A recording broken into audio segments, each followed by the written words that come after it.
ഇപ്പോൾ ഒരാളെ പുറത്താക്കിയതിന് ശേഷം ഞായറാഴ്ചത്തെ എപ്പിസോഡിൻ്റെ ഷൂട്ടിംഗ് നടന്നുകൊണ്ടിരിക്കുകയാണ്. ഈ ഞായറാഴ്ചത്തെ എപ്പിസോഡിലും ഒരു എവിക്ഷൻ ഉണ്ടാകും എന്നാണ് മനസ്സിലാക്കുന്നത്. അത് മിക്കവാറും ആകാശ് സാബുമാനാവാനാണ് ചാൻസ്. നെവിൻ്റെ കാര്യവും ഡേഞ്ചർ സോണിലാണ്, ഒന്നും പറയാൻ പറ്റില്ല. ഇപ്പോൾ ലാലേട്ടൻ അവിടെയുള്ള ക്യാപ്റ്റൻസിയെ പറ്റിയൊക്കെ ചോദിക്കുന്നുണ്ട്. ബിൻസിയുമായി ബന്ധപ്പെട്ട ക്യാപ്റ്റൻസി എങ്ങനെ ഉണ്ടായിരുന്നു എന്ന് ചോദിക്കുന്നുണ്ട്. പിന്നെ ഭർത്താവ് 3 ദിവസം നിന്നപ്പോൾ എന്ത് തോന്നി എന്നൊക്കെയുള്ള കാര്യങ്ങൾ ലാലേട്ടൻ ബിൻസിയുമായി സംസാരിക്കുന്നുണ്ട്. അപ്പോൾ ഇതിന് ശേഷം ഈ ഒരു സംഭാഷണത്തിന് ശേഷം അവിടെ ചെറിയ ചെറിയ ആക്ടിവിറ്റീസൊക്കെ ചെയ്യുന്നുണ്ട്. ഓരോ ആളുകളെയും പരീക്ഷിക്കുന്ന തരത്തിലുള്ള ആക്ടിവിറ്റീസ്, പൂമാലിടാനോ അങ്ങനെ എന്തോ ടാസ്ക് കൊടുക്കുന്നുണ്ട്. അതെന്താണെന്ന് കൃത്യമായിട്ട് അറിയില്ല. എന്തായാലും ഇപ്പോൾ ഞായറാഴ്ചത്തെ എപ്പിസോഡിൻ്റെ ഷൂട്ടിംഗ് പുരോഗമിച്ചുകൊണ്ടിരിക്കുകയാണ്. ഞായറാഴ്ചത്തെ എപ്പിസോഡിൽ കൂടി ഒരാൾ പുറത്താകുമെന്ന് അറിയുന്നു. ശനിയാഴ്ചത്തെ എപ്പിസോഡിൽ ഒനിയൽ സാവ് പുറത്തായി. ഇനിയിപ്പോൾ ഞായറാഴ്ചത്തെ എപ്പിസോഡിൽ ഒരാളെയും കൂടി പുറത്താക്കി ഡബിൾ എവിക്ഷനിൽ ഇന്നത്തെ എപ്പിസോഡ് അവസാനിപ്പിക്കാനാണ് നമ്മുടെ ബിഗ് ബോസ് ഒരുങ്ങുന്നത് എന്നാണ് സൂചന. ഇനി ഏതാനും മണിക്കൂറുകൾ മാത്രമേ ഉള്ളൂ തീരാൻ. ഏകദേശം 6-7 മണിയോട് കൂടി നമുക്ക് അറിയാൻ സാധിക്കും ആരാണ് പുറത്തായതെന്ന്. അപ്പോൾ അത്തരം ലൈവ് എക്സ്ക്ലൂസീവ് അപ്ഡേറ്റുകളുമായി എത്താം.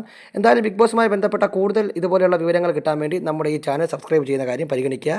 അതുപോലെ ഈ വീഡിയോ ഷെയർ ചെയ്യുക, ലൈക്ക് ചെയ്യുക, കമൻറ്റ് ചെയ്യുക. അപ്പോൾ വീണ്ടും കാണാം. അതുവരെ ബൈ.